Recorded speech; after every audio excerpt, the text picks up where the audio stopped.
Okay, now the disclaimer for these videos.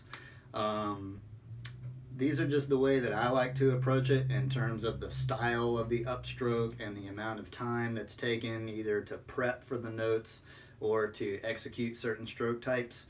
In the first 4 videos, I recorded those about 3.5 years ago, so my approach was a little bit different then. The strokes were more immediate, and in the ones that I've just recorded recently, the upstrokes and the rebound strokes especially have a different amount of time to them depending on how long that stroke would actually take when you speed it up into like combat speed.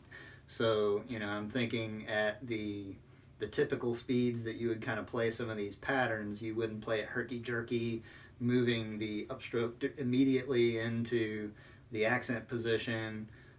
It would have more of a flow to it to use up that space and time for that entire motion. So that's what I've kind of done here. Also, in some of the recent recordings, you'll notice I'm more on this plane as opposed to straight up and down. That's just because I've kind of changed my philosophy on the approach to a tilted surface.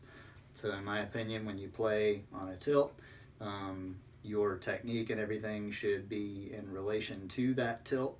And I was just still having some carryovers from playing on a flat drum in high school and everything. So I'm still battling that. I'm still working on that technique. But hopefully in future videos, you'll see me be a little more consistent with how I'm actually approaching it. Either way, you can approach it however you'd like.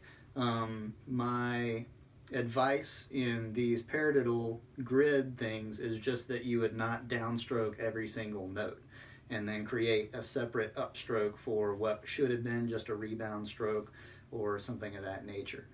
It's mentally much easier to just downstroke the notes and re-lift, but the purpose of the exercise is to work out the most efficient way to manage your stroke types to play it so that you're more relaxed as you play.